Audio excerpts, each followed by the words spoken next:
না, আমি তো মনে করি যে ডক্টর ইউনূস তো ইজ এ গ্লোবাল অ্যাসেট, এবং উনি গ্লোবাল পার্সোনালিটি যে কয়জন আছেন ওনাদের মধ্যে উনি একজন সিগনিফিকেন্ট মানুষ, মানে যত যত মানুষ আছেন। তো আই এম শিওর যে ইন্ডিয়া আর বাংলাদেশের যেই দ্বিপাক্ষিক আলোচনা হলো বা যেই আলোচনাই হলো, আমি পজিটিভলি ধরি, আমি পজিটিভলি দেখি। এবং আমি মনে করি যে এই দুই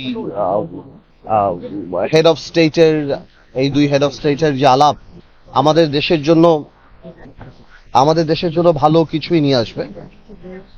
আর বেশ কয়েকটা গুরুত্বপূর্ণ ব্যাপারেই আলাপ হয়েছে দেখলাম আমরা। তো আমি যে কোনো ধরনের এই ধরনের আন্তর্জাতিক ক্ষেত্রে যে দ্বিপাক্ষিক আলোচনা আমি পজিটিভ ভাবেই দেখি। দেখুন, আহ, আমি মনে করি আমরা আগেও যে বলে আসছি, এখনোই তাই বলে আসছি, এই ইউনূস সাহেবের সরকার একটা বিপ্লবের সরকার, গণঅভ্যুত্থানের সরকার। এটা জনগণের ভোট দ্বারা নির্বাচিত সরকার না, তবে জনগণের সরকার। এবং আমরা সবাই এই সরকার যাতে ফেইল না করে, এবং এই সরকারের পাশে দাঁড়ানোর অঙ্গীকার আমাদের প্রথম দিন থেকেই। এবং আমরা প্রথম দিন থেকেই বলে আসছি যে সংস্কার প্রয়োজন, তবে বড় সংস্কারগুলি আমি মনে করি যাতে করে জনগণের প্রতিনিধি যারা তাদের মাধ্যমেই হয়। তো আমরা সেভাবেই ইউনূস সাহেবকে সাহায্য করে যাচ্ছি এবং বা তার পাশে আছি। এবং ইউনূস সাহেব বারবারই বলছেন, আমরা শুনছি যে ডিসেম্বরে হবে, কিংবা ডিসেম্বর থেকে জুনের মধ্যে হবেন, যদি বড় বড় রাজনৈতিক দলদের সাথে একমত হয়।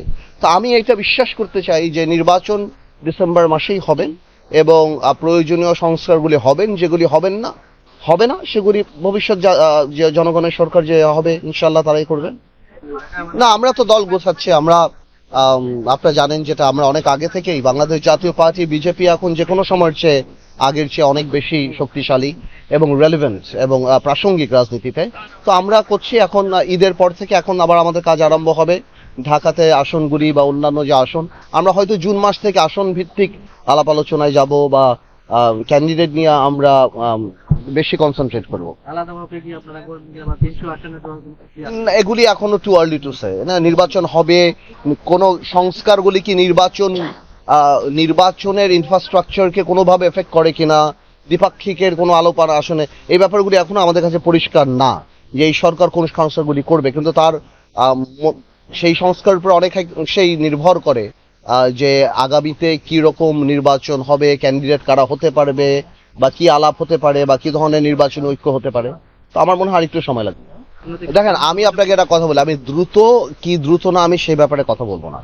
আমি বলবো এতটুক যে সংস্কার যেগুলি করার সেগুলি করা উচিত, এবং যেগুলি বড় সংস্কার এগুলি ন্যাশনাল কনসেনসাস নিয়ে জাতিগতভাবে ঐক্যমতের ভিত্তিতে একটা চার্টার করে দরকার পড়লে বলে দিয়ে যে আমরা সবাই এই সংস্কারগুলি জনগণের প্রতিনিধি যে সরকার হবে তারা করবে। Because at the end of the day আমাদের কমিটমেন্ট তো মানুষের উপর, আমাদের কমিটমেন্ট ভোটারদের উপর, জনগণের উপর। তো আমরা যদি সেটা না রাখি, সেই কমিটমেন্ট না রাখি, তাহলে জনগণের কাছে আমাদের জবাবদিহিতা করতে হবে। তো যেই সংস্কারগুলি যদি একমত হয় সবাই, যেটা করতে হয় তো একটু সময় সাপেক্ষ ব্যাপার, সেগুলি একটা ন্যাশনাল ইউনিটি করে বা ওরকম কমিশন করে আমরা করতে পারি, এবং একটা ন্যাশনাল ডিক্লারেশন হতে পারে।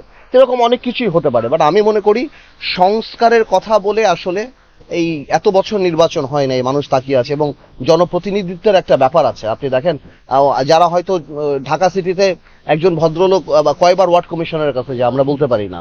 এখানে আপনি তাকিয়ে দেখেন, জনপ্রতিনিধিদের জন্য একটা মানুষের একটা আকাঙ্ক্ষা আছে, একটা ইউনিয়ন চেয়ারম্যান থেকে আরম্ভ করে, মেম্বার থেকে আরম্ভ করে এমপি।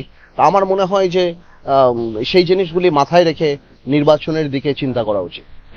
না, এটা তো আমি মনে করি যুক্তিসঙ্গত হবে। বাট আমি মনে করি, যেটা আমি জানি না এটা ফরমেশনটা কি, যতখানি আমি ফরমেশন দেখেছিলাম আমার কাছে মনে হয় যে এই ফরমেশনটা ওনারা আনুপাতিক হারে, আমি যত দেখলাম আনুপাতিক হারে ওপরের যে চেম্বারটা থাকবে সেখানে নেবে। বাট আমি মনে করি আমার জায়গা থেকে, আমি মনে করি বাংলাদেশের মেরুদণ্ড, বাংলা উন্নয়ন যদি আপনার করতে হয় তাহলে আপনার স্থানীয় সরকারকে করতে হবে। আমি মনে করি আরেকটা যদি চেম্বার করতেই হয় তাহলে 500 উপজেলা চেয়ারম্যান থেকে আরম্ভ করে, এবং 111টা পৌরসভা থেকে আরম্ভ করে, এবং জেলা পরিষদ থেকে আরম্ভ করে, এদের নিয়ে যদি একটা চেম্বার করা যায়, এবং সেখানে যদি একটা বরাদ্দ দেওয়া যায়, এবং উন্নয়নের বাজেটগুলি যদি এদের হাতে দিয়ে দেওয়া যায়, তাহলে আমার মনে হয় যে এটা আরো অনেক বেশি জনসম্পৃক্ত হবে, এবং তাদের দায় দায়িত্ব অনেক বেশি বাড়বে। কারণ আপনারা দেখেন উপজেলা চেয়ারম্যানদের বেসিক্যালি কোনো কাজই নেই বললেই চলে, শুধুমাত্র গম টবে এগুলো। তাদের যদি একটা বাজেট দেওয়া হয় তাহলে আমার মনে হয় সাধারণ মানুষরা আরো অনেক বেশি উপকৃত হবে, সেটা আমার ধারণা এবং আমাদের প্রস্তাব। বাট আমরা এখনো বলতে পারি না ওনাদের আসলে সংস্কারের মেইন প্রস্তাবটা কি হবে।